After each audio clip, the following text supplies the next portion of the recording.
Baik, Assalamualaikum warahmatullahi wabarakatuh. Perkenalkan saya Saiful Muhammad Azam, NRP 501723105. Di sini saya akan menjelaskan presentasi tentang EAS eksplorasi seismik pasif. Untuk yang pertama yaitu ada bab satu yang berisikan tentang pendahuluan dan juga dasar-dasar. Yang pertama yaitu definisi seismik pasif. Jadi, apa itu seismik pasif? Yaitu seismik pasif merupakan metode seismik yang memanfaatkan gelombang seismik yang terjadi secara alami atau tidak terkontrol.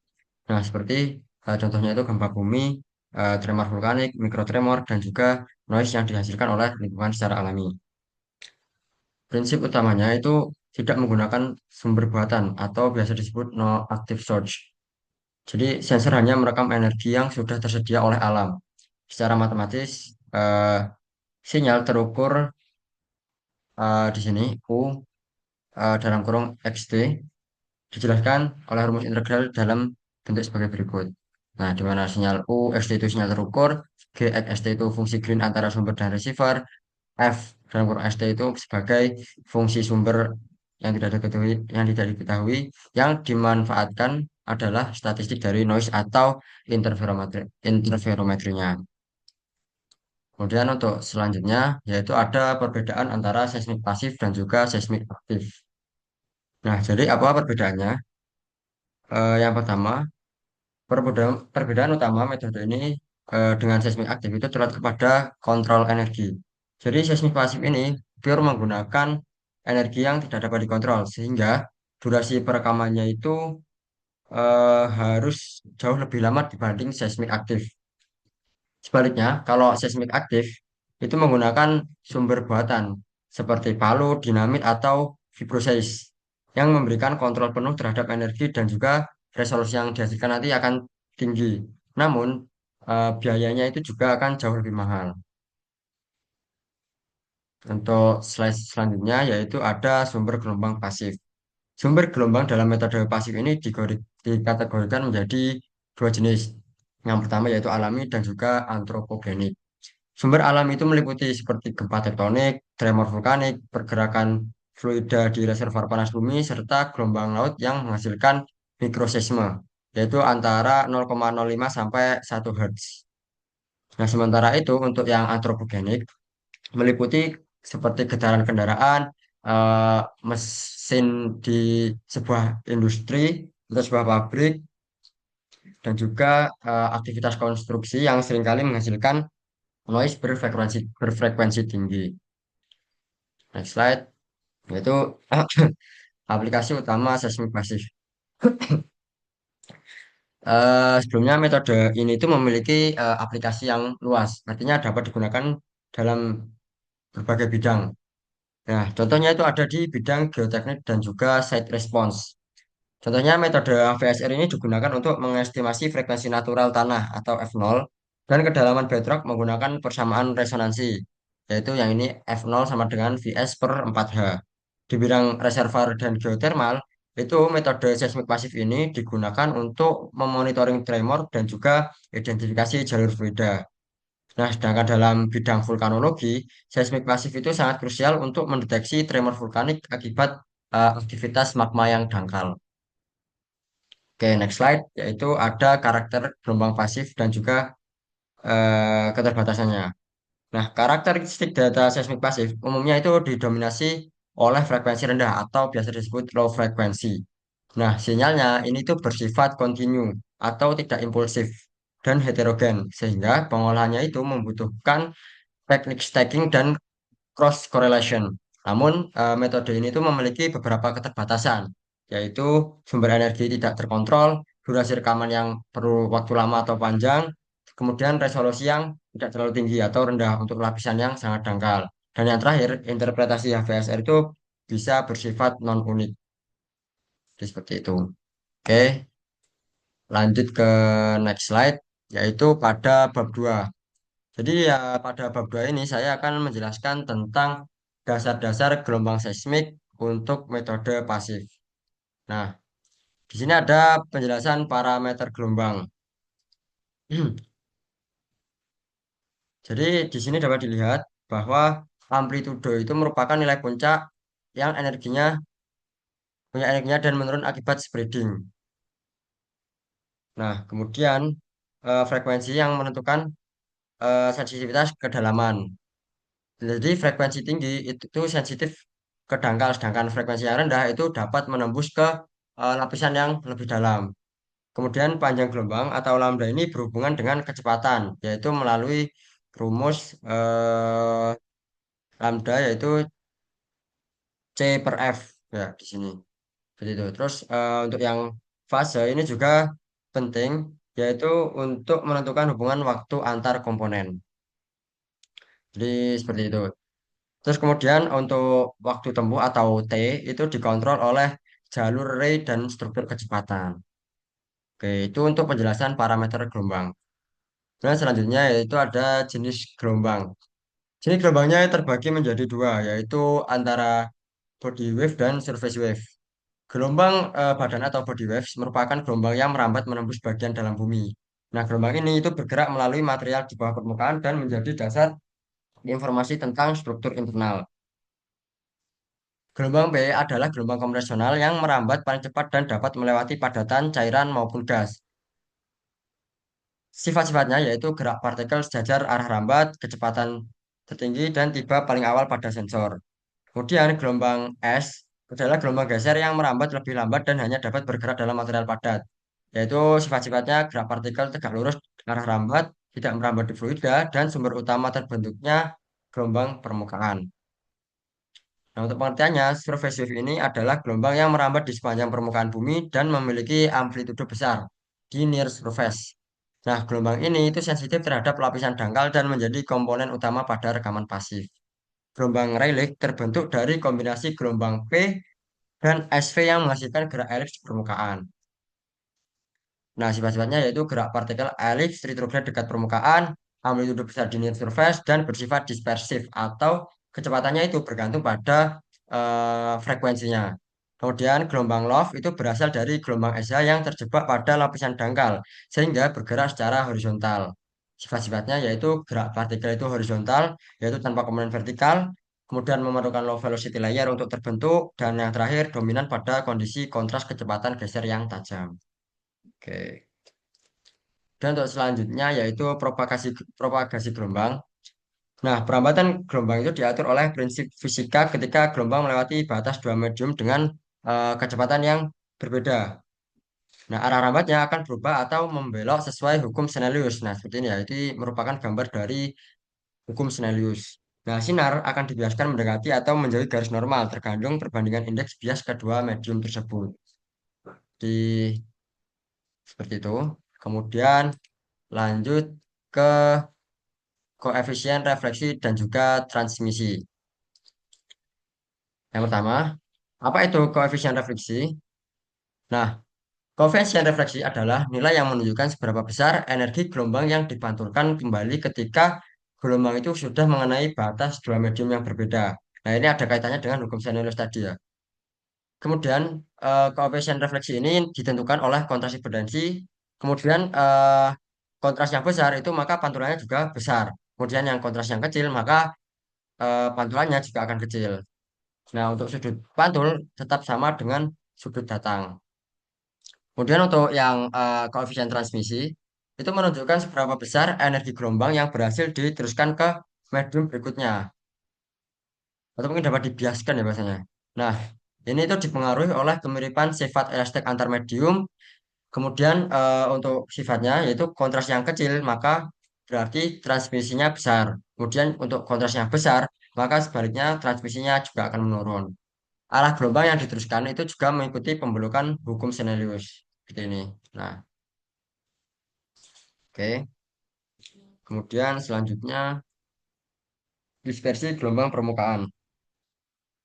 Nah, ini merupakan konsep yang cukup penting dalam bab ini, yaitu dispersi. Nah, dispersi ini terjadi karena kecepatan gelombang permukaan itu bergantung pada frekuensinya, di mana frekuensi rendah menembus lapisan dalam yang lebih cepat, sedangkan frekuensi tinggi itu merambat di lapisan dangkal yang lebih lambat. Nah, kemudian kita itu menganalisis mode fundamental atau mode nolnya. Serta kita juga mempelajari Higher mode-nya. Nah, untuk mode fundamental ini adalah mode paling dasar dan biasanya paling dominan dalam rekaman micro tremor atau ambient noise. Nah, jadi untuk mode fundamental ini energinya paling besar dan paling mudah terdeteksi. Kemudian itu sifatnya sensitif terhadap lapisan dangkal dan umumnya membentuk kurva dispersi yang halus dan juga stabil. Kemudian untuk yang higher mode, mode ada mode satu, mode 2 dan juga seterusnya. Nah, untuk higher modes ini adalah mode tambahan yang muncul ketika struktur bawah permukaan itu memiliki kontras kecepatan yang cukup besar. Nah, kemudian energinya yang higher mode ini itu cenderung lebih kecil dibanding yang mode nol atau mode fundamental tadi. Terus kemudian sifatnya itu lebih sensitif ke struktur yang lebih dalam. Kemudian higher mode ini dapat membantu memperbaiki resolusi kecepatan di bawah permukaan. Oke, selanjutnya yaitu ada atenuasi dan juga hamburan. Nah, gelombang juga mengalami atenuasi atau penurunan amplitudo akibat adanya penyerapan energi oleh suatu medium atau faktor Q dan juga jarak tempuh. Nah, selain itu terjadi juga hamburan atau biasa disebut scattering. Scattering ini terjadi ketika gelombang itu bertemu heterogenitas kecil seperti retakan batuan yang menyebabkan sinyal itu menjadi acak atau noise. Nah, untuk yang menyebabkan atenuasi ini itu ada beberapa dampak. Nah, dampak akibat atenuasi ini yaitu yang pertama menyebabkan amplitudo semakin kecil dengan jarak, frekuensi tinggi teredam lebih cepat dibanding frekuensi rendah, kemudian berhubungan dengan nilai Q atau quality factor Q. Nah, yang artinya Q rendah itu berarti redamannya kuat. Kemudian yang untuk scattering atau hamburan ini itu terjadi akibat ketidakteraturan skala kecil pada medium. Ya tadi ya kayak apa adanya retakan pada batuan ya. Terus kemudian eh, dapat mengubah arah dan bentuk gelombang, bukan menyerap energi secara langsung. Jadi bukan kayak atenuasi. Nah, kemudian dapat menyebabkan sinyal menjadi lebih acak atau lebih noisy. Jadi dapat mengakibatkan sinyal itu menjadi lebih jelek. Oke, lanjut ke konsep fungsi green dalam seismologi. Nah, fungsi green adalah cara untuk menggambarkan respon bumi terhadap sebuah sumber impuls kecil atau sumber titik. Nah, jika kita memberikan pukulan sangat singkat pada suatu titik di bumi, fungsi green itu menunjukkan bagaimana gelombang dari pukulan itu merambat ke titik yang lain. Jadi ketika kita lakukan pukulan, nah itu akan merambat. Karena bumi itu dianggap sebagai sistem yang linear. Jadi setiap sinyal seismik yang lebih rumit dapat dipandang sebagai gabungan dari banyak impuls kecil. Jadi seperti itu. Jadi intinya fungsi green itu merupakan respon bumi terhadap satu impuls kecil pada suatu titik. Kemudian fungsi green ini juga dapat membantu menggambarkan bagaimana gelombang itu bergerak dari titik sumber ke titik penerima. Kemudian karena sistem bumi dianggap linear, maka sinyal kompleks bisa dipecah menjadi banyak impuls. Kemudian pada metode seismik pasif ini, fungsi green itu dapat diperoleh dari cross correlation antara rekaman noise. Kemudian fungsi green ini juga dapat dimanfaatkan untuk memahami bagaimana jalur gelombang, struktur bawah permukaan, dan juga inversi. Nah, ini ada contoh rumusnya.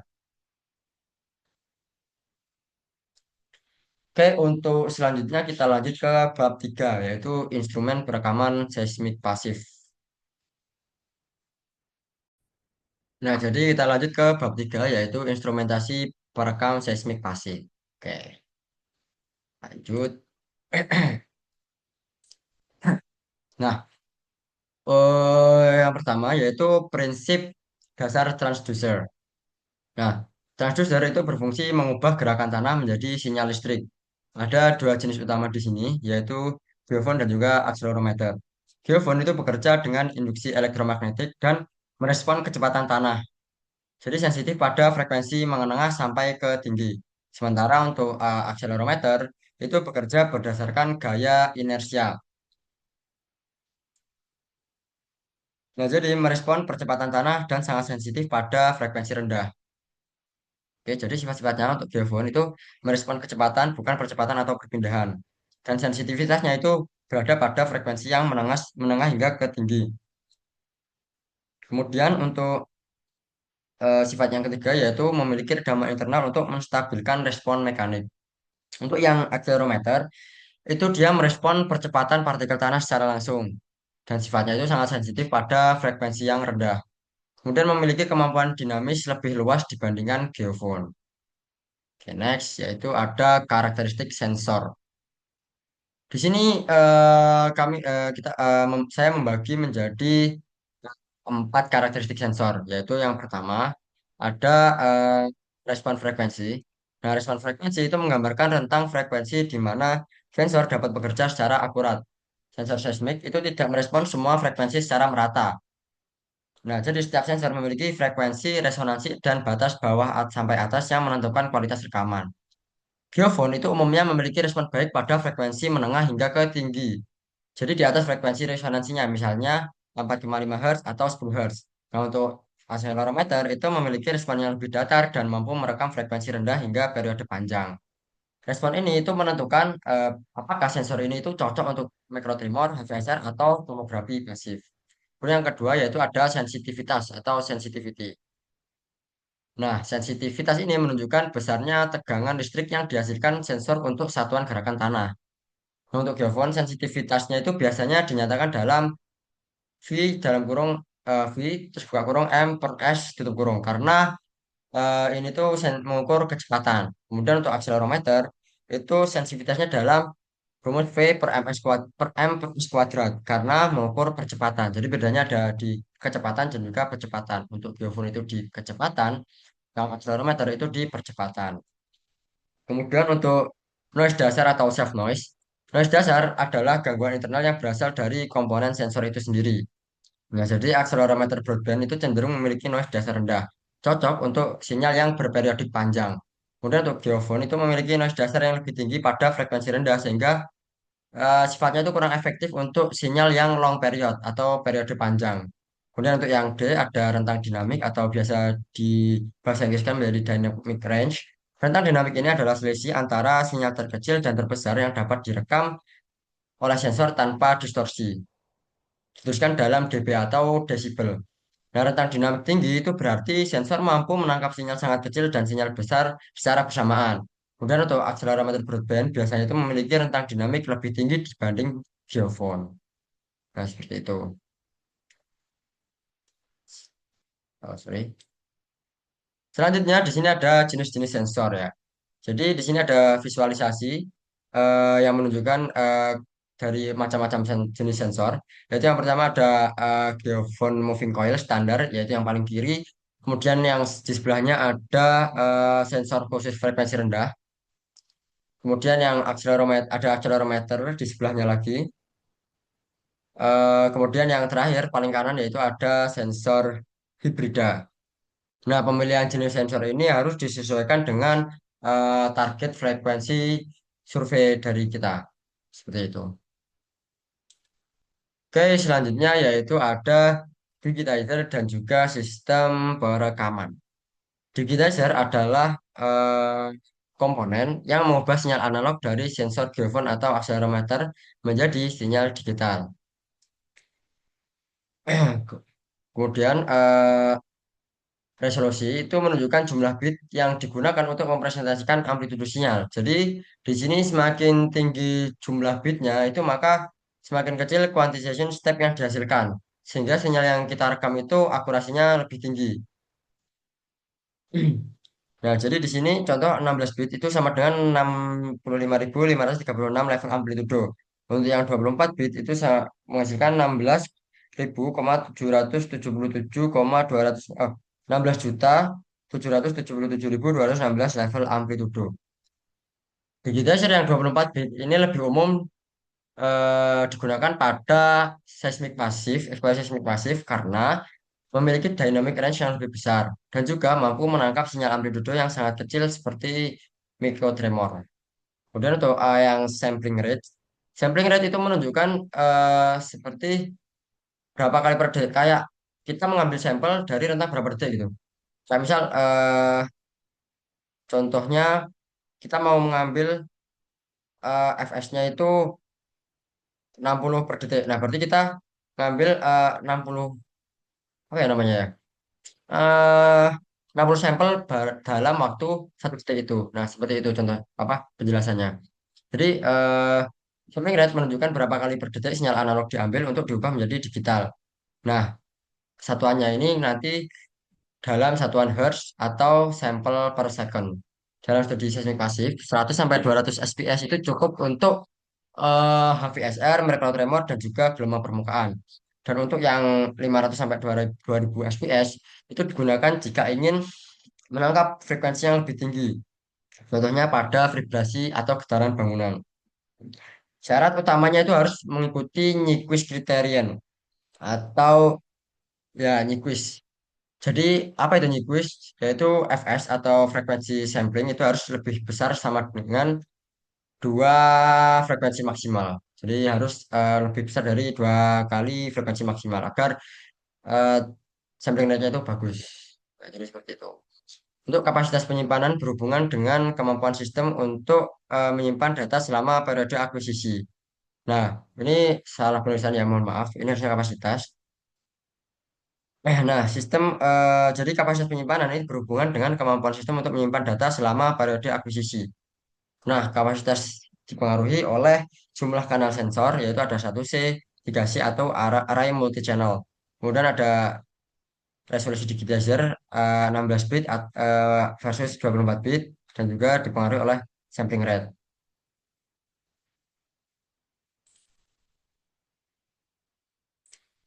Nah, kemudian kita lanjut ke sistem akuisisi lapangan. Pada sistem akuisisi lapangan ini terbagi menjadi tiga, yaitu ada nodal systems, yaitu mandiri tanpa kabel atau lebih praktis lah istilahnya. Kemudian ada kabel base system yang terhubung ke kabel recorder pusat, jadi sinyalnya itu lebih stabil. Kemudian ada yang ketiga distributed acoustic sensing atau disebut DAS yang menggunakan kabel serat optik sebagai sensor kontinu dengan resolusi spasial yang tinggi. Nah, jadi ini penjelasannya. Untuk nodal system, ini menggabungkan sensor, digitizer, baterai, dan penyimpanan dalam satu unit kecil. Nah, sistem ini itu tidak memerlukan kabel antara unit sehingga mudah dipasang dan lebih praktis. Nah, setiap node bekerja sebagai stasiun independen dengan GPS untuk sinkronisasi waktu. Kemudian ini tuh minim kabel, jadi instalasinya itu lebih cepat dan efisien. Kemudian umumnya itu menggunakan geofon atau MEMS accelerometer. Kemudian yang kedua ada kabel based system. Sistem kabel adalah konfigurasi tradisional yang menghubungkan sensor, geofon atau accelerometer ke satu unit recorder atau ke pusat tadi atau beberapa interface recorder melalui kabel. Jadi apa sistem kerjanya itu sinyal diteruskan ke recorder terpusat. Jadi kualitas sinyal yang dihasilkan itu dapat konsisten. Kemudian tapi memerlukan kabel panjang dan instalasi yang lebih ribet atau lebih kompleks dibandingkan yang nodal sistem tadi. Kemudian mendukung banyak kanal atau multi channel dan cocok untuk survei array yang besar. Dan yang terakhir ada distributed acoustic sensing dash atau dash, yaitu yang menggunakan serat optik yang memanfaatkan pantulan cahaya di sepanjang kabel optik itu untuk mendeteksi deformasi mikro akibat gelombang seismik. Nah, serat optik itu berfungsi sebagai sensor kontinu dengan ribuan titik pengukuran. Sistem kerjanya ini tidak menggunakan geofon atau accelerometer, jadi seluruh kabel itu adalah sensor, seluruh kabel optik itu. Kemudian resolusinya tinggi, jadi jarak antar saluran itu bisa antara 1 sampai 10 meter doang. Kemudian cocok untuk monitoring skala besar seperti reservoir, patahan aktif, jalur pipa, dan juga infrastruktur. Seperti itu. Dan selanjutnya ada kalibrasi dan juga pemeliharaan sensor. Nah, sebelum kita melakukan survei, itu kita wajib melakukan yang namanya kalibrasi sensor untuk memverifikasi sensitivitas dan respon frekuensinya. Nah, pemeliharaan rutin juga diperlukan untuk menjaga kondisi fisik dan performa sensor agar eh, data nanti yang dihasilkan tetap konsisten. Jadi intinya kalibrasi ini dilakukan untuk mengecek bagaimana kondisi dari alat tersebut. Contohnya menguji sensitivitas sensor terhadap gerakan standar, memeriksa respon frekuensi terutama di sekitar frekuensi resonansi dan juga menguji linearitas hubungan input-output, mengecek gangguan lintas subuh atau cross axis dan juga memastikan bagaimana sinkronisasi waktu pada node atau recorder. Kemudian pemeliharaan sensor ini hampir sama seperti kalibrasi. Pemeliharaan itu dilakukan sebelum dan sesudah akuisisi untuk menjaga kondisi fisik dan performa dari alat sensor tersebut. Poin intinya yaitu memeriksa kondisi housing, konektor, dan kabel, kemudian memastikan pemasangan sensor stabil dan rigid, mengecek baterai, ya ini untuk nodal sistem, kemudian mengevaluasi noise dasar apakah meningkat, dan yang terakhir membersihkan dan menyimpan sensor dalam kondisi kering dan juga aman. Nah, berikut merupakan bagaimana langkah-langkah pemeliharaan sensor. Kemudian untuk next slide, lanjut ke bab keempat, yaitu desain survei dan juga akuisisi data seismik pasif. Kemudian yang pertama, perencanaan survei, yaitu ada tujuan lingkup dan juga kondisi lapangan. Jadi tujuan survei adalah mengestimasi VS dan struktur bawah permukaan. Perencanaan harus mempertimbangkan lingkup area dan densitas titik, serta kondisi lapangan seperti topografi, aksesibilitas, dan sumber noise lokal yang berpotensi mengganggu. Jadi saat melakukan eksplorasi seismik pasif itu kita juga perlu melihat bagaimana kondisi lapangan survei kita nanti, yaitu bagaimana topografinya itu apakah landai, curam, apakah aksesibilitasnya di situ itu bisa diakses dengan mudah atau sulit, dan juga bagaimana vegetasinya di situ, apakah rimbun atau gersang. Nah, itu kita perlu pertimbangkan. Dan juga ada lagi tingkat aktivitas manusia dan sumber noise eksternal, jenis tanah, kelembapan, dan kestabilannya itu bagaimana. Kemudian ada potensi gangguan seperti hewan, angin, atau getaran permukaan atau tidak. Nah, itu sangat penting karena kondisi lapangan itu juga sangat berpengaruh ke dalam proses akuisisi dan juga bagaimana kita memperoleh datanya nanti. Nah, untuk lingkup survei, penentuan area area pengukuran dan itu sesuai dengan pengukuran dan densitas titik. Kemudian sesuai dengan target kedalaman yang disesuaikan dengan karakteristik ambien noise lokal. Kemudian pemilihan metode akuisisi itu juga sesuai kebutuhan interpretasi. Jadi kita mau interpretasi apa dulu, baru disesuaikan dengan metode akuisisinya. Seperti itu. Oke, selanjutnya yaitu ada desain geometri array. Nah, di sini ada jenis-jenis array. Contohnya yang pertama ada array linear, array L-shape, array 2D, dan array lingkaran. Array linear itu terdiri dari sensor yang disusun dalam satu garis lurus. Nah, sensor ini tuh cocok untuk metode MASW pasif. Nah, tapi yang array linear ini memiliki kelemahan yaitu dia tuh memiliki bias arah ya. Jadi ya ada kelemahannya. Kemudian yang array L-shape itu lebih baik dalam mengurangi bias. Jadi area asep itu gabungan dua garis tegak lurus dan cocok digunakan di area terbatas dengan hambatan ruang. Jadi ini cocok buat yang areanya nggak terlalu luas dan kecil ya. Kemudian yang area 2D itu bentuknya segitiga, persegi atau poligonal. Nah, sensor itu disusun membentuk bidang dua dimensi. Nah, seperti yang saya jelaskan tadi yaitu seperti segitiga, persegi atau poligonal. Kemudian itu direkomendasikan untuk analisis F sampai K, tomografi pasif dan juga estimasi dispersi multi arah. Kemudian yang terakhir ada array lingkaran atau circular array. Nah, di sini distribusi azimut itu merata dan ideal untuk mikrotremor dan analisis multi arah. Nah, untuk array lingkaran ini dapat meminimalkan pengaruh bias arah dan meningkatkan stabilitas inversi dispersi. Di sini juga ada penjelasan tentang spasi sensor dan juga jumlah sensor. Jadi spasi sensor itu berhubungan dengan panjang gelombang dan frekuensi target. Aturan umum spasi itu 1/5 hingga 1/10 lambda. Nah, hal ini itu berfungsi agar dispersi itu bisa terdefinisikan dengan baik dan jelas. Kemudian untuk array kecil, frekuensi tinggi, berarti resolusinya dangkal. Kemudian untuk array besar, frekuensi rendah, itu berarti investigasinya kedalaman yang lebih dalam, lebih besar. Ya. Untuk jumlah sensor, untuk array pasif, jumlah sensor yang umum digunakan itu antara 7 sampai 10 sensor dan bergantung lagi terhadap metode dan resolusi yang diinginkan. Kemudian untuk jumlah sensor yang lebih banyak, maka itu dapat meningkatkan kestabilan estimasi dispersi, tetapi memperbesar kebutuhan logistik dan waktu pemrosesan. Jadi ya memang hasilnya itu akan lebih bagus ya dispersinya. Cuman kita juga membutuhkan kebutuhan logistik dan waktu yang cukup lama lah. Jadi ada plus minusnya. Dan lanjut ke pertimbangan akuisisi. Nah, untuk pertimbangan akuisisi ini, durasi perekaman itu bervariasi ya. Contoh HVSR itu butuh waktu antara 20 sampai 40 menit. Sedangkan untuk tomografi itu bisa berhari-hari. Nah, orientasi sensor tiga komponen ini wajib diarahkan ke arah utara geografis. Nah, kesalahan orientasi itu kalau kita salah itu dapat memengaruhi analisis arah propagasi dan hasil FK-nya. Untuk AVSR sendiri, orientasi horizontal itu tidak terlalu kritis, namun tetap dianjurkan agar konsisten. Kemudian untuk kualitas data dan sinyal, nah maksudnya kualitas data dan juga sinyal noise to noise ratio atau SNR.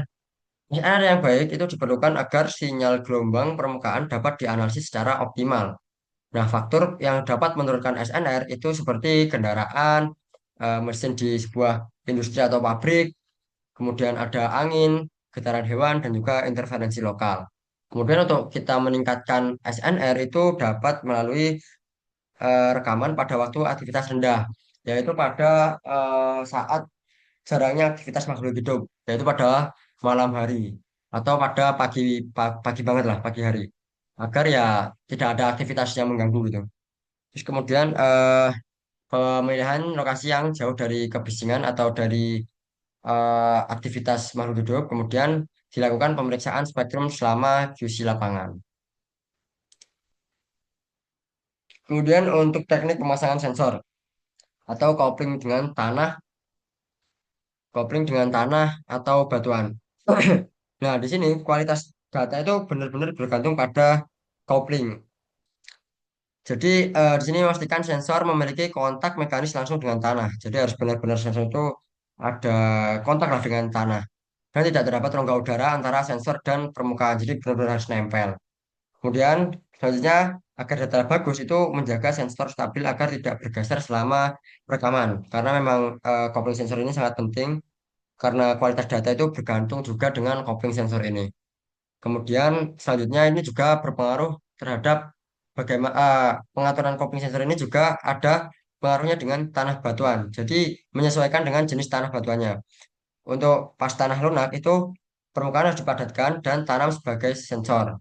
Kemudian untuk tanah keras gunakan spike atau penahan logam. Kemudian untuk yang beton aspal itu disarankan menggunakan alas pasir tipis atau plat kopling. Kemudian tutup sensor dengan pasir atau karung tanah untuk dapat memberikan isolasi termal dan juga mengurangi angin. Nah, seperti itu. Kemudian dokumentasi dan metadata survei. Untuk metadata survei itu wajib dicatat sesuai standar IRIS 2011. Meliputi koordinat sensor GPS, elevasi waktu dan waktu rekaman, kemudian tipe, sensitivitas, orientasi dan nomor seri sensor, kemudian konfigurasi array, sampling rate dan juga mode perekaman, dan yang terakhir kondisi lapangan dan catatan kejadian khusus selama survei. Jadi nanti misal ada seperti hewan yang lagi lewat atau ada tiba-tiba ada suara traktor apa apa, nah itu perlu dicatat ya karena sesuai dengan metadata survei yang mengacu pada standar IRIS 2011. Kemudian untuk dokumentasi lapangan, itu kita wajib mendokumentasikan foto pemasangan sensor dari berbagai sudut, kemudian peta lokasi titik sensor, terus catatan kondisi lingkungan, cuaca, dan gangguan potensial, kemudian backup data secara berskala untuk mencegah kehilangan. Jadi seperti itu untuk dokumentasi dan juga metadata survei. Oke, di sini ada tantangan akuisisi dan solusi praktis. Dari tantangan umum terlebih dahulu, yaitu dominasi noise antropogenik yang mengganggu kualitas data, ada keterbatasan ruang untuk pemasangan array, ada kesulitan dalam pemasangan sensor pada tanah sangat lunak atau keras, kemudian durasi perekaman yang kadang itu kurang lama untuk merekam sinyal frekuensi rendah, kemudian ada kadang terjadi kesalahan orientasi sensor atau pemasangan yang kurang stabil. Dan untuk solusinya sendiri, yang pertama yaitu melakukan perekaman pada waktu aktivitas lingkungan rendah, yaitu pada pagi atau malam hari. Kemudian menggunakan array 2D untuk mengurangi bias arah. Kemudian yang ketiga ada menambah durasi rekaman untuk memperbaiki kualitas sinyal. Yang keempat memastikan coping sensor dilakukan sesuai standar. Dan yang terakhir melakukan QC cepat berupa pemeriksaan waveform dan spektrum di lapangan. Oke, lalu kita lanjut ke bab 5. Dan kita lanjut ke bab 5 yaitu ada seismic interferometry. Nah, pada bab 5 ini kita membahas tentang salah satu pengolahan data seismik pasif. Nah, jadi untuk yang pertama, prinsip dasarnya yaitu mendapatkan respon impuls antara dua titik dari korelasi noise. noise. Prinsipnya adalah jika dua sensor merekam noise yang sama, terus korelasi antara keduanya akan menghasilkan respon impuls seolah-olah salah satu titik adalah sumber gelombang. Hasil korelasi ini mendekati fungsi green antara kedua sensor. Jadi jika dua sensor A dan B merekam ambient noise yang datang dari banyak arah, maka cross correlation antara sinyal di A dan B dapat mendekati fungsi green antara keduanya. Prinsip ini bekerja baik ketika noise yang terekam itu acak, tersebar secara isotropik dan cukup panjang durasinya. Kemudian ada yang slide selanjutnya yaitu fungsi green virtual dan sumber virtual. Hasil korelasi ini disebut fungsi green virtual. Nah, secara praktis ini memungkinkan kita menciptakan sumber virtual di mana satu sensor bertindak sebagai sumber sumber dan lainnya itu sebagai penerima yang memungkinkan pencitraan tanpa sumber fisik aktif. Nah, jadi fungsi green virtual ini menggambarkan respon gelombang pada suatu titik akibat sumber impuls di titik lain. Dalam interferometri, fungsi green tidak diperoleh dari ledakan atau sumber aktif, melainkan dari pengolahan noise. Dan yang terakhir, hasil korelasi menghasilkan fungsi green virtual yang mendekati seismogram asli. Dan yang sumber virtual, ketika dua sensor dikorelasikan, salah satu sensor dapat dianggap sebagai vimber. Nah, sudah saya jelaskan tadi. Nah, teknik ini memungkinkan penciptaan bawah permukaan tanpa sumber fisik, sehingga sifatnya lebih efisien. Konsep ini juga menjadi dasar aplikasi modern seperti tomografi pasif dan juga monitoring reservoir. Dan di sini ada jenis-jenis interferometri. Ada di sini eh, tekniknya itu meliputi cross correlation interferometry, yaitu paling umum dan digunakan untuk noise isotropik. Kemudian ada deconvolution interferometry yang dapat mengurangi efek multiple dan juga bias arah menggunakan dekonvolusi antar sinyal.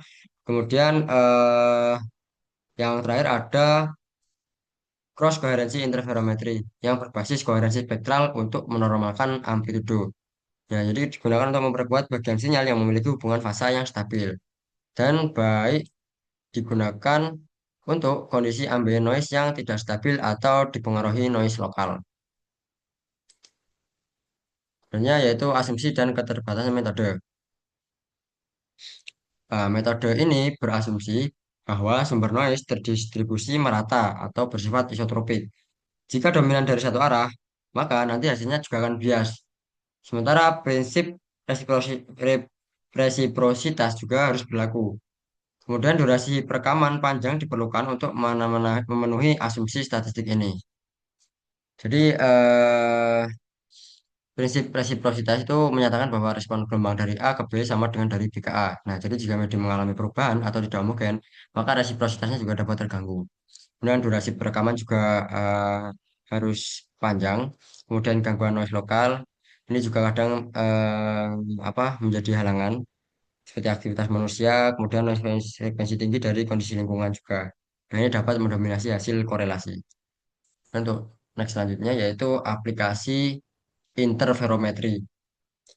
Nah, untuk aplikasinya itu meliputi pemulihan reflektivitas bawah permukaan, estimasi kecepatan gelombang badan atau mode wave yaitu VP/S untuk tomografi dan juga monitoring perubahan medium di reservoir. Dan juga yang terakhir ada pemetaan struktur di noise microseismic. Nah, jadi untuk singkatnya seperti itu. Terus selanjutnya yaitu bab 6, yaitu metode berbasis gelombang permukaan, yaitu ada mikrotremor, SASW, dan juga MASW. Kemudian yang pertama yaitu mikrotremor atau HVSR atau yang biasa kepanjangannya horizontal to vertical spectral ratio. Konsep rasio spektral horizontal vertikal atau HVSR ini ide dasarnya dari mikrotremor ya atau getaran alami dari lalu lintas, angin, ombak, atau aktivitas manusia. Pada medium dengan kontras impedansi besar, yaitu lapisan lunak di atas batuan keras. Kemudian komponen horizontal lebih teramplifikasi dibanding komponen vertikal. HVSR itu yaitu dari namanya yaitu H per V. Kemudian hasilnya yaitu kurva HVSR. Karakteristiknya yaitu puncak HVSR atau F0 itu merupakan resonansi lapisan lunak. Kemudian sifat selanjutnya yaitu kurva relatif stabil dan tidak butuh sumber aktif. Kemudian bisa memetakan kontras elastik atau VS tetapi tidak memberikan profil VS secara langsung. Oke, lanjut. Nah, untuk fisikanya seperti ini ya, VS per 4H, di mana H kedalaman ke bedrock, VS-nya adalah kecepatan geser rata-rata lapisan sedimen. Dan selanjutnya yaitu interpretasi frekuensi dominan dan amplifikasi. Hmm. Nah, jadi di sini ada frekuensi yang dominan atau tinggi di atas 5 Hz, itu lapisan lunak sekitar 5 sampai 20 meter. Dan yang F0 rendah, yaitu antara 0,5 sampai 2 Hz, itu lapisan lunak tebal antara 40 sampai 200 meter. Kemudian untuk amplifikasinya, amplitudo puncak AVSR itu mengindikasikan set amplification factor dan digunakan untuk yang pertama evaluasi kegempaan lokal, kedua zonasi kerentanan tanah, dan juga yang terakhir untuk permodelan respon dinamis struktur. Oke, lanjut. Kemudian ada aplikasi microtremor HVSR. Ya, untuk aplikasinya sendiri yaitu untuk mengestimasi kedalaman batuan dasar, bedrock, yaitu untuk set efek, mengidentifikasi area yang memperkuat gelombang gempa, kemudian untuk membagi wilayah berdasarkan aplikasi yaitu atau zonasi seismik, kemudian yang terakhir untuk pemetaan cekungan sedimen. Itu sangat efektif untuk kota-kota besar seperti Jakarta, Surabaya, dan juga Bandung. Yang kedua yaitu Spectral Analysis of Surface Wave atau SASW. Untuk prinsip dasar, untuk konsep utamanya yaitu menggunakan dua geofon dan sumber impuls atau hammer, kemudian dapat merekam gelombang permukaan atau relief. Nah, ini dapat mengukur perbedaan fase antar sensor. Jadi dihitung menjadi phase velocity. Nah, parameter utamanya itu ada phase difference, sensor spacing, dan juga frekuensi. Nah, dapat dilihat seperti ini persamaannya. Kelebihannya itu sederhana dan juga murah, kemudian menghasilkan kurva dispersi dari metode yang sangat mode fundamental. Untuk kelemahannya atau kekurangan yaitu peka terhadap noise, sulit untuk kondisi multimode dan kedalaman itu hanya 20 sampai 30 meter. Selanjutnya yaitu ini ekstraksi kurva dispersi fasenya. Langkah-langkahnya seperti ini, yaitu transformasi Fourier, hitung fase antar sensor, kemudian inversi kurva dispersi.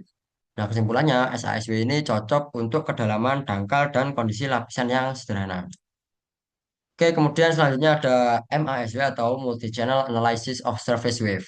Kemudian prinsip dasar dan akuisisi multikanal. Konsep utamanya menggunakan 12 sampai 48 geofon plus palu atau wake drop. Kemudian menangkap gelombang relief fundamental plus higher modes dan sifatnya lebih stabil dibanding SASW tadi. Keunggulannya hasil VS ini lebih akurat, resolusi vertikal juga lebih bagus, kemudian mampu menembus 20 sampai 40 meter atau multi kanal ya. Bahkan 100 meter atau MSW Land Streamer. Nah, ini contoh gelombang lava dan gelombang relief pada MSW. Oke, selanjutnya yaitu masih MSW. Nah, untuk transformasi domainnya itu ada FK dan juga FV, yaitu frekuensi wave number dan juga frekuensi velocity. Dan selanjutnya yaitu eh, mode gelombang permukaan. Pada fundamental mode itu energinya besar, kemudian representasi yang paling stabil untuk inversi VS. Kemudian untuk yang higher modes itu terjadi pada lapisan yang sangat kontras. Nah, ini juga berguna untuk meningkatkan kedalaman penetrasi. Nah, ini ya kelebihan dan keterbatasan tiap metode. Kemudian untuk bab selanjutnya yaitu ada bab ketujuh yaitu tomografi seismik pasif. Oke, jadi prinsip dasar dari tomografi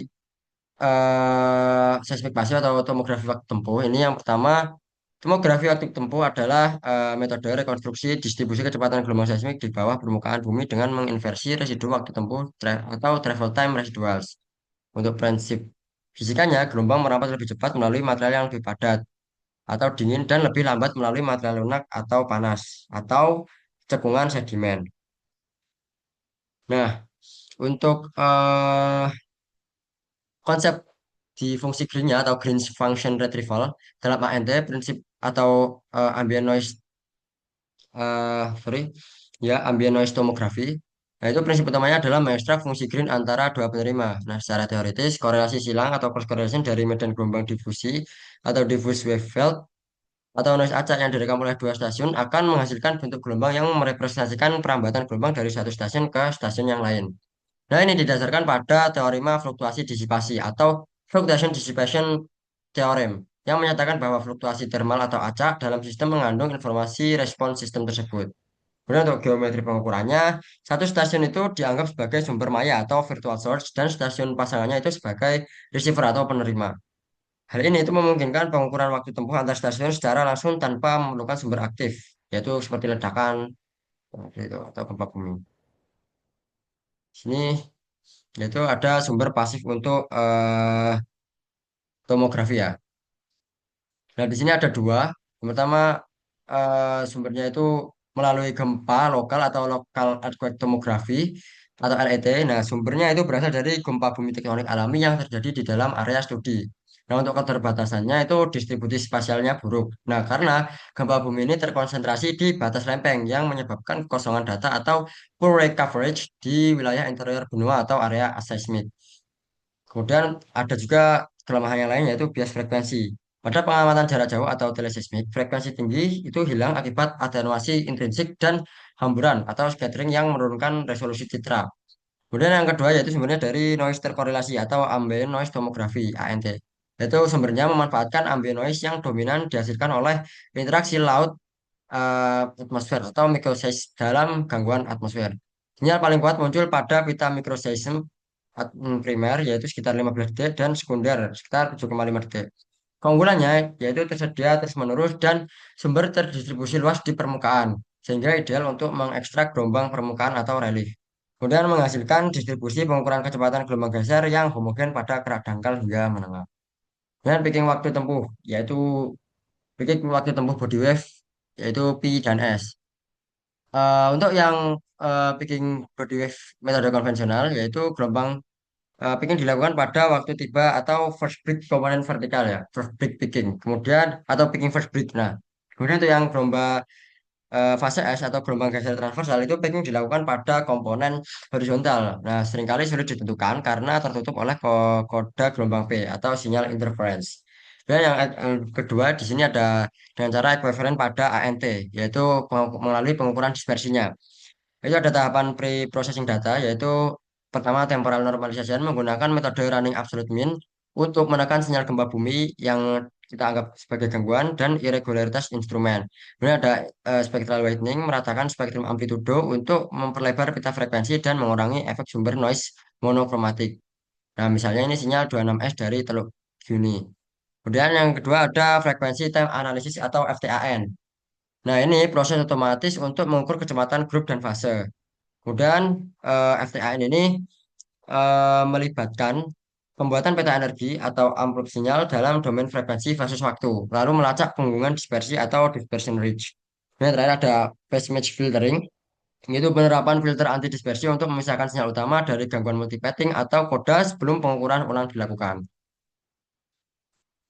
Kemudian konsep inversi linear dan atau non linear. Nah, prinsip dasar. Untuk prinsip dasarnya, tujuan inversi tomografi adalah mencari distribusi kecepatan model atau M yang paling sesuai dengan data waktu tempuh hasil pengukuran atau D. Hubungan ini dituliskan sebagai D sama dengan P tutup kurung buka kurung M tutup kurung M, di mana G merupakan operator yang merepresentasikan lintasan gelombang atau repet antar stasiun. Ini ada eh, dua metode yaitu metode kuadrat terkecil atau least square dan juga regularisasi Tikhonov atau Tikhonov regularization. Yang pertama untuk metode kuadrat kecil, karena data mengandung noise dan model bumi tidak sempurna, kita tidak bisa mencari solusi eksak, yaitu D, GM sama dengan nol. Nah, metode least square ini mencari model M yang meminimalkan misfit atau selisih kuadrat antara data observasi dan juga prediksi. Nah, coba dilihat seperti ini rumusnya. Kemudian yang selanjutnya dari metode regularisasi Tikhonov. Nah, dalam tomografi itu seringkali terdapat area yang dilakukan banyak sinar ray dan area yang kosong tanpa kontrol. Nah, kosong tanpa kontrol, inversi ini bisa menghasilkan fluktuasi kecepatan yang liar dan tidak realistis secara geologi di area kosong tersebut. Sehingga solusinya itu kita lakukan damping dan smoothing. Nah, Tikhonov regularization ini menambahkan syarat tambahan konstan ke dalam persamaan fungsi objektif sebagai berikut ini. Jadi itu konsep inversi linear dan non linear. Nah, gambar ini menunjukkan salah satu contoh distribusi error setelah inversi least square. Grafik yang mancung di tengah nol. Nah, ini menunjukkan bahwa model tomografi itu berhasil memprediksi data observasi dengan akurat. Nah, seperti itu ya. Dan resolusi dan ketidakpastian model. Eh, Dalam resolusi pada resolusi tomografi ini, faktor penentunya itu ada resolusi lateral pada ANT terutama ditentukan oleh jarak antar stasiun dan kerapatan lintasan pad density-nya. Kemudian syarat validitas pengukuran itu pengukuran dispersi dianggap reliable hanya jika jarak antar stasiun minimal 3 kali panjang gelombang. Nah, ini. Nah, kemudian untuk ketidakpastian atau uncertainty analysis ini berdasarkan prinsip stabilitas yang didiskusikan di jurnal yang ditulis oleh Pak Benson pada tahun 2007 yang menekankan bahwa stabilitas pengukuran terhadap perubahan waktu adalah metrik utama kualitas.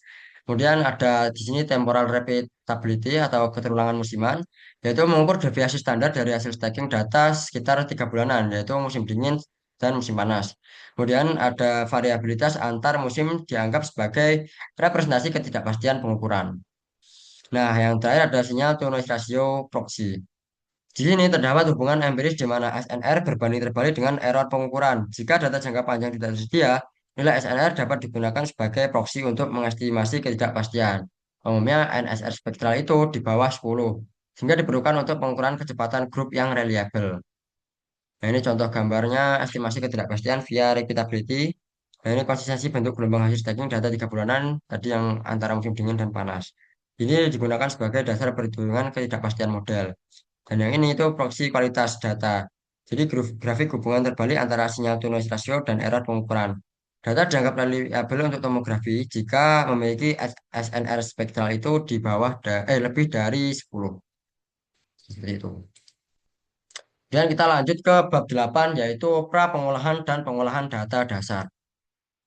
Jadi pada format data seismik ini, terutama pada seismik pasif, format data menjadi aspek penting karena menentukan kompatibilitas dengan software pengolahan data serta keutuhan metadata seperti waktu, lokasi sensor, dan parameter akuisisi. Nah, kemudian format seperti SEGY dan miniset merupakan standar yang umum dipakai karena bersifat stabil, fleksibel, dan juga mendukung pengolahan jangka panjang. Sebentar.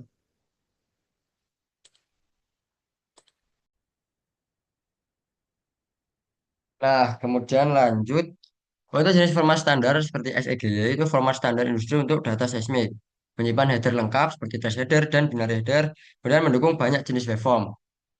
Kemudian format SEGY ini cocok untuk pemrosesan lanjutan seperti interferometri dan juga MASW.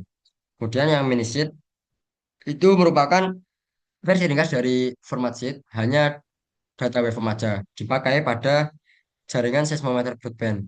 Nah, ini sifatnya efisien untuk rekaman jangka panjang dan juga yang bersifat continuous. Selain SCGY dan miniset ini juga ada format lain seperti SAC, ASI, atau CSV, dan juga HDF5. SAC ini banyak dipakai untuk analisis gempa. ASCII ini jarang tapi berguna untuk debugging atau alat alat DIY. Kemudian yang untuk HDF5 ini tren baru untuk data continuous yang ukurannya besar. Gitu. Dan next, pra pengolahan data. Nah, pra pengolahan data ini bertujuan untuk meningkatkan kualitas sinyal sebelum analisis lanjutan. Tahapan ini itu sangat penting karena data seismik pasif itu biasanya sangat banyak mengandung noise dari lingkungan. Karena ya akan merekam noise ya. Jadi noise yang dihasilkan oleh lingkungan, maka wajar kalau noise-nya banyak. Kemudian ada juga noise dari instrumentasi maupun tren jangka panjang. Kemudian di sini dibagi menjadi ada 3 jenis pengolahan yaitu di trending, tapering, dan juga filtering. Di trending itu berfungsi untuk menghilangkan komponen trend linear atau mean, kemudian dan juga berfungsi untuk mengatasi drifting sensor dan baseline offset. Dan yang selanjutnya ada tapering. Ini fungsinya untuk menghaluskan ujung sinyal agar tidak ada efek edge. Kemudian yang kedua yaitu umum digunakan untuk taper 5-10% panjang data. Yang terakhir yaitu ada yang paling umum dan sama paling sering kita dengar yaitu filtering. Di sini ada contohnya bandpass filter, low pass, high pass. Nah, Untuk bandpass ini mengambil tentang frekuensi energi utama misal antara 0,1 sampai 5 Hz. Nah, ini tergantung data kita ya. Dan yang low pass ini menghilangkan noise frekuensi rendah, tinggi. Contohnya lalu lintas dan angin. Kemudian yang high pass ini menghapus komponen sangat rendah atau GIF ya seperti itu. Jadi intinya low pass ini meloloskan sinyal yang low frekuensi dan mengangkat yang tinggi, sementara high pass ini meloloskan sinyal yang high dan menghapus komponen yang rendah. Dan ada yang terakhir notch filter yaitu menghilangkan frekuensi tertentu. Nah, ini kita sendiri yang menentukan ya. Biasanya 50-60 Hz untuk yang listrik, noise yang dihasilkan oleh listrik. Kemudian ini berfungsi untuk mengurangi gangguan harmonik. Gitu. Dan ada analisis kualitas data dan juga seleksi segmen. Evaluasi kualitas data ini dilakukan untuk memastikan hanya segmen terbaik yang kita gunakan dalam analisis atau interpretasi nanti. Hal ini itu sangat penting pada seismik pasif karena ya banyak periode waktu yang dipenuhi noise non stasioner kayak contohnya itu hujan, kendaraan atau angin kencang. Kemudian untuk quality control itu ada ya quality control atau QC dasar seperti pemeriksaan gap data atau spike, kemudian ada pemeriksaan amplitude abnormal dan juga pemeriksaan saturasi sensor. Dan selanjutnya ada analisis spektral, yaitu melihat distribusi sebaran energi dari frekuensi yang juga kemudian mengidentifikasi jam dengan noise rendah. Yang terakhir ada pemilihan segmen. Jadi di sini dilakukan windowing antara 20 sampai 60 menit untuk interferometri yang berfungsi untuk menghindari waktu dengan aktivitas manusia tinggi dan dapat memprioritaskan sinyal yang stasioner.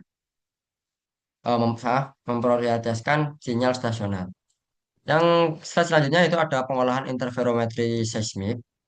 Dari sini interferometri itu memungkinkan pengambilan respon impuls atau Green's function antar stasiun menggunakan noise lingkungan. Nah, proses ini digunakan untuk membentuk virtual shot tanpa sumber aktif. Nah, ini sini ada empat. Yang pertama ada cross correlation, yaitu menghitung korelasi antara dua stasiun, menghasilkan empirical Green function, dan memperlihatkan gelombang direct, coda, dan surface wave. Ini ada temporal stacking, ini berfungsi untuk ini tahapnya cross correlation harian, mingguan, dan juga bulanan. SNR meningkat seiring jumlah stack dan juga menghilangkan noise acak non koheren. Dan yang ketiga ada special stacking. Jadi jika banyak sensor hasil kuisi digabung untuk memperkuat arah propagasi. Nah, di sini namanya itu special stacking. Jadi menggabungkan beberapa spesial. Nah, kemudian ada yang terakhir virtual shot gather. Nah, di sini itu data akhir menyerupai seperti seismik aktif dan berguna untuk tomografi, level time inversion, dan juga pemodelan kecepatan. Dan yang selanjutnya itu pengolahan gelombang permukaan SHSW, SASW atau MSW. Metode SASW atau MSW ini pada data pasif mengekstraksi informasi kecepatan gelombang permukaan untuk memperoleh model VS bawah permukaan. Nah, tahap utamanya adalah pembuatan kurva dispersi dari data ambient. Nah, contohnya seperti ini. Nah, di sini ada beberapa jenis yaitu transfer domain, ekstraksi kurva dispersi, editing, dan juga editing kurva dispersi. Nah, di sini ada transformasi domain, frekuensi ke wave number, frekuensi sampai kecepatan, dan slowness time. Dan untuk yang ekstraksi kurva dispersi ini penentuan mode fundamental dan higher modes, identifikasi area energi dominan, dan membersihkan artefak dan noise frekuensi tinggi. Dan yang terakhir ada editing kurva dispersi ini menghapus titik yang tidak stabil, penyesuaian manual untuk kesesuaian dengan geologi, dan persiapan untuk inversi VS. Selanjutnya itu pengolahan mikrotremor. Ya, pada mikrotremor digunakan untuk menganalisis respon lokal tanah melalui spektrum dan rasio horizontal terhadap vertikal atau HVSR. Metode ini sangat populer dalam studi set respon dan identifikasi frekuensi natural tanah. Ya, di sini ada beberapa contoh pengolahan mikrotremor, yaitu ada voice spektrum, menghitung spektrum amplitude tiap komponen, H1, H2V, mengamati puncak energi dominan, dan mengidentifikasi gelombang relik dan resonansi tanah. Kemudian yang kedua ada HVSR, yaitu horizontal to vertical spectral ratio. Nah, ini rumusnya ya. Kemudian menghasilkan frekuensi natural tanah atau F0, dan juga mengidentifikasi kontras impedansi lapisan. Yang ketiga ada directional analysis. Kemudian ya ini menilai dominasi arah energi mikrotremor dan bermanfaat untuk area dengan anisotropi atau sumber noise tertentu. Yang terakhir yaitu stacking HVS R, pengambilan Windows antara 20 sampai 40 detik. Dan stacking spektrum. Jadi HVS nanti halus dan stabil.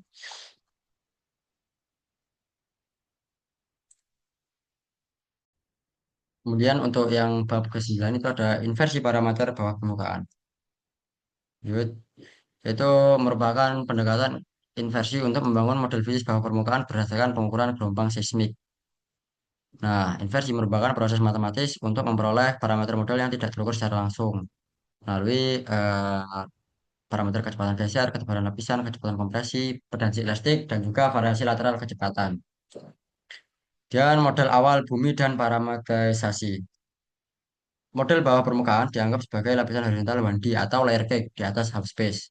Jadi parameter tiap lapisan, itu ada kecepatan geser, kecepatan kompresi VP, densitas atau rho, ketebalan, juga ketebalan.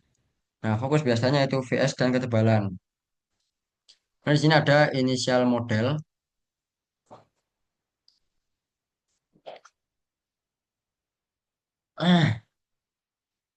VS rule aturannya VS meningkat dengan kedalaman atau lapisan makin dalam maka lebih kaku. Nah, estimasi ketebalan awal dari puncak VSR geologi lokal atau log sumur.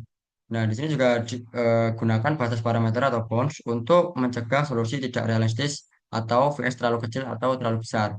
Nah, alternatifnya itu S-spline atau polinom jika ingin profil VS halus. Kemudian yang C ada forward modeling. Forward modeling digunakan untuk membandingkan model dengan data pengamatan. Nah, ini untuk rumus-rumus dari inversi kurva dispersi atau SHSW MSW ada Misfit Jacobian, least square, dan juga simulated annealing dan genetic algorithm. Nah, di sini ada estimasi ketebalan lapisan dan VS. Prinsip dan proses estimasi VS atau ketebalan. Gelombang permukaan memiliki sensitivitas kedalaman. Nah, frekuensi tinggi untuk lapisan dangkal dan frekuensi rendah untuk lapisan dalam. Nah, untuk proses estimasinya, itu ada ekstraksi kurva dispersi, kemudian menentukan kedalaman target dari frekuensi rendah, kemudian bangun model awal, lakukan forward modeling, hitung misfit, update iteratif, hingga model stabil dan VS meningkat, profil halus, misfit turun. Dan yang non-uniqueness validasi dan ketidakpastian.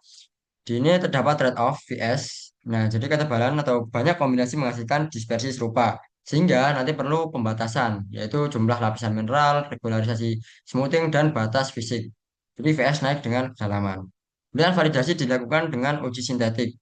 Beta misfit VSH untuk mendeteksi multi minima dan analisis ketidakpastian melalui bootstrap atau Monte Carlo untuk mendapatkan interval kepercayaan parameter.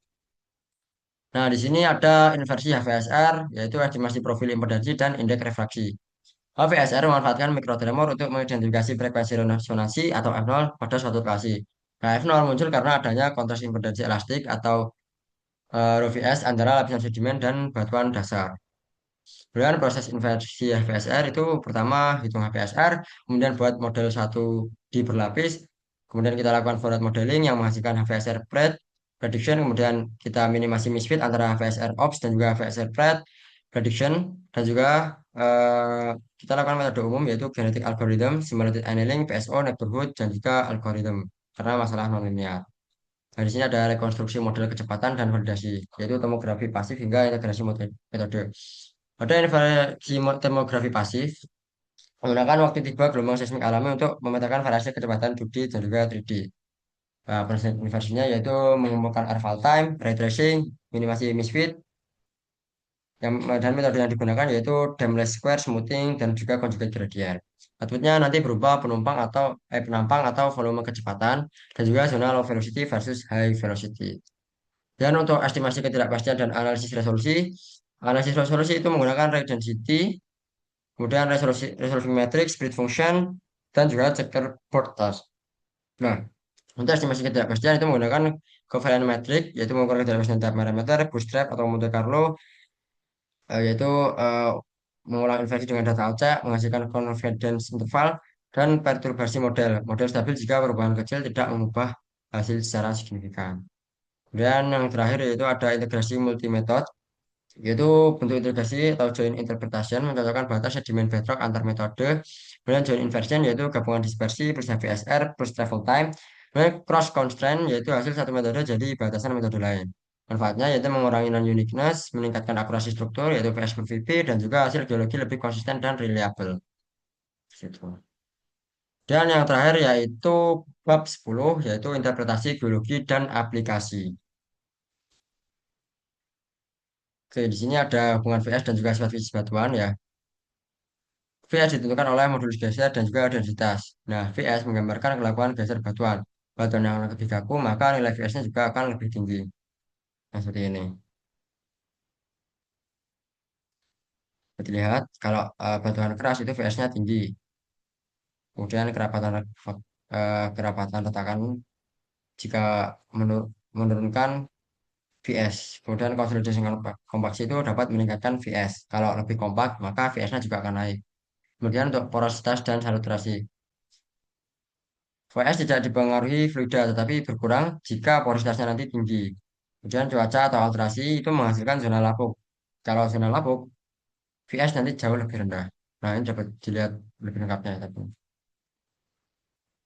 Oke, selanjutnya identifikasi dan pemetaan litologi dan kontak batuan. Pertama, identifikasi litologi dari parameter seismik. Litologi itu diberikan menjadi VP, VS, VP per VS, dan impedansi akustik. Jika akustik impedansinya rendah, atau itu seperti pasir lepas atau batu bara, akustik impedan sedang itu seperti sel, akustik impedan tinggi itu seperti karbonat atau anhidrit. Untuk VS itu merupakan indikator kekakuan. Untuk VP per VS itu pemisah antara pasir fosil sel atau versus batu bara. Kemudian untuk deteksi dan pemetaan kontak batuan atau boundaries, kontak ditandai dengan reflektor kuat, perubahan polaritas atau ketidakterusan reflektor. Kontras akustik impedan dan kecepatan menunjukkan batas formasi, seperti batas top reservoir, basement, karbonat, dan coal. Untuk variasi lateral seperti VP, VS, VP per VS itu membantu melacak transisi fasies. Yang terakhir ada pemetaan 2D atau 3D hasil inversi. Inversi impedansi dan kecepatan menghasilkan model litologi 2D atau 3D. Nah, ini digunakan untuk memetakan sequence stratigrafi, kontrak struktur atau fault, unconformity, dan juga batas lateral batuan. Nah, lebih ke geologi struktur ya. Kemudian untuk terakhir ada integrasi crosspoint antara AI, VPVVS yang meningkatkan akurasi klasifikasi litologi. Kemudian karakterisasi zona regolith atau pelapukan dan basement. Zona regolith atau batuan lapuk umumnya menunjukkan VS rendah, densitas kecil, dan impedansi sangat kontras terhadap basement. Basement juga dikenali dari kenaikan VS yang tajam, juga serta respon impedansi yang tinggi. Perbedaan ini mempermudah pemetaan kedalaman lapisan pelapukan serta struktur basement. Ya, ada identifikasi struktur geologi seperti sesar, lipatan, dan shear. Sesar aktif atau zona shear itu ditandai dengan adanya penurunan VS, peningkatan heterogenitas, serta anomali lateral pada kecepatan. Nah, lipatan dapat diindikasikan atau diinterpretasi dari perubahan pola kecepatan secara sistematis di sepanjang lintasan. Dan struktur-struktur ini itu dapat diidentifikasi melalui perubahan lateral kecepatan, kontras impedansi, dan pola waktu tempuh gelombang. Kemudian untuk aplikasi di reservoir hidrokarbon dan geothermal, yang pertama untuk pemetaan reservoir, batuan reservoir umumnya memiliki VS lebih rendah dan impedansi kecil akibat porositas yang besar. Kemudian untuk non-reservoir seperti shale, mudstone, itu memiliki impedansi lebih tinggi sehingga dapat dibedakan dengan jelas. Oh, sorry. Nah, kemudian identifikasi zona alterasi hidrotermal, yaitu zona alterasi itu cenderung menurunkan VS. Dan perubahan impedansi menjadi indikator keberadaan fluida panas atau alterasi kimia. Yang ketiga, hubungan antara VP per VS dan fluida memungkinkan dugaan kondisi adanya saturasi. Kualitas tinggi, impedansi rendah, maka saturasi fluida itu dapat mengurangi nilai kecepatan secara berbeda. Kemudian yang keempat adalah pemantauan reservoir atau time-lapse pasif.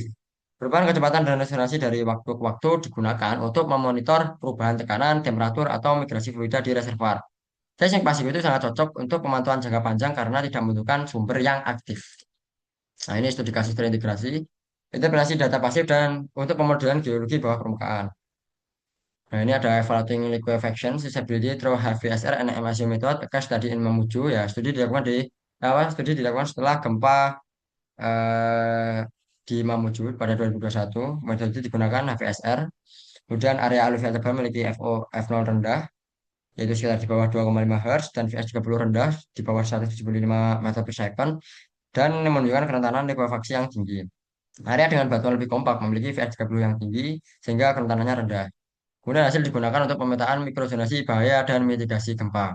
Untuk aplikasi di geologinya, itu dapat membedakan regolit atau pelapukan dari batuan keras dan mengidentifikasi zona resiko likuifaksi.